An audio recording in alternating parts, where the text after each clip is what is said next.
I always say this. The truth doesn't reveal itself. It leaks through the cracks we try to ignore.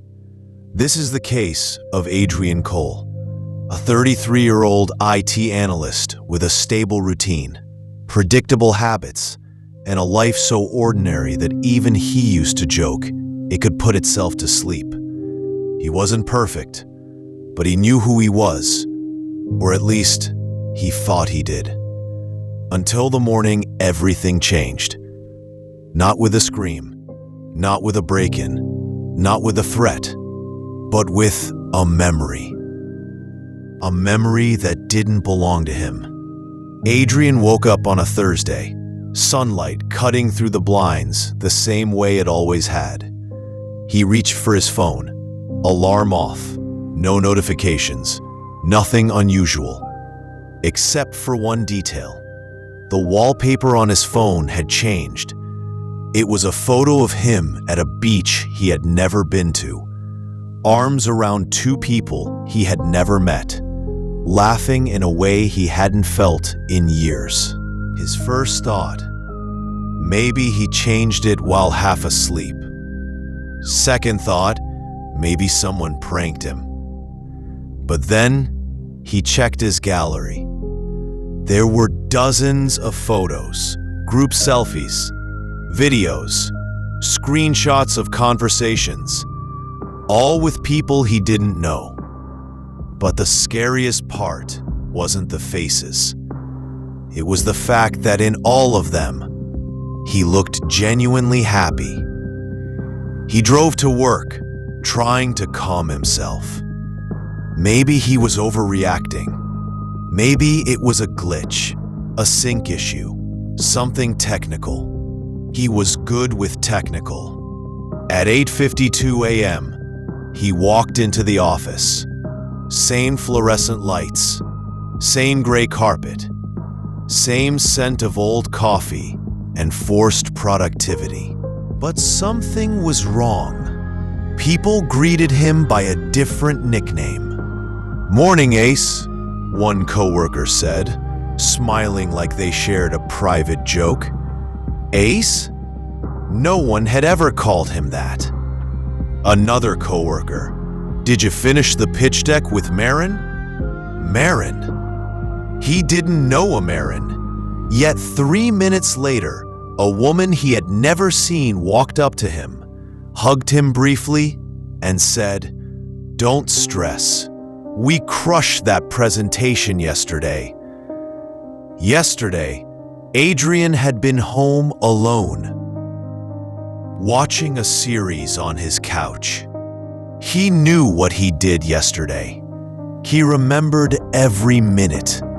So why did everyone else remember something else? The second crack came at lunch. He checked his banking app. A new credit card was listed, one he never applied for. Transaction history, plane ticket to Lisbon, hotel booking he'd never heard of, a restaurant reservation under A. Cole anniversary dinner. Anniversary? He hadn't dated anyone in 3 years. His heartbeat thumped out of rhythm as he scrolled through the charges. The handwriting looked like his. The digital signatures looked like his. But the memories behind them weren't. That evening, he did something simple, logical, grounding. He called his parents. "Hey, Mom, it's me." A pause. Then his mother's voice wavered. "Adrian, sweetheart, why are you calling again?" "Again?" he asked. "You called this morning," she said. "You sounded tired. You said you were coming over this Sunday." He hadn't spoken to her in 3 days. "Mom, what did I say exactly?" His father took the phone. "Son, are you okay? You don't sound like yourself." "I'm fine. Listen, when's the last time we talked?" His father hesitated. "You came for dinner last night." Adrian felt his stomach drop. "I wasn't there." His father inhaled sharply. "Adrian, please don't start this again." Again, that word kept showing up like a stain he couldn't scrub out.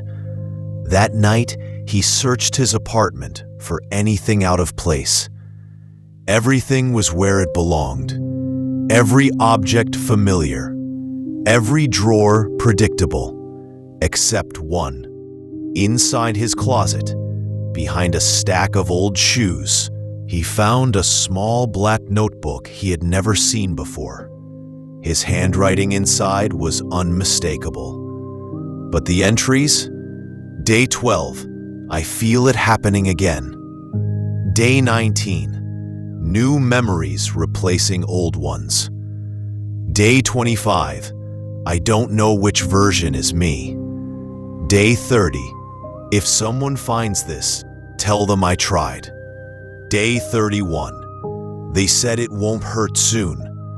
Day 43, she's coming tomorrow. She says I'm almost ready. At the final page, our memories define us. If they take those, what's left? Adrian slammed the notebook shut. His breath came fast because there was a date at the top of the last entry. Yesterday. He didn't sleep. Every sound in the apartment felt foreign, like it belonged to the wrong life. At 3:11 a.m., someone knocked on the door. 3 slow knocks, deliberate, unhurried. He stayed silent. A woman's voice came through the door. "Adrian, open up. It's me. You know me." He didn't recognize the voice, but something deep inside him, something small and faint, felt like it should. "Adrian," she whispered, "don't fight it. You're almost integrated."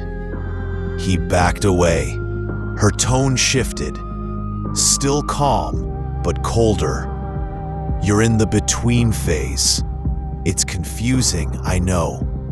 But soon the old memories won't matter.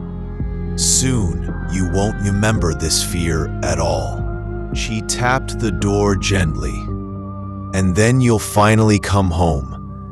Her footsteps faded, but sleep never came. The next morning, Adrian went to the police. He explained everything he could. The photos, the bank transactions, the notebook, the woman at the door. The officer nodded slowly, then checked his system.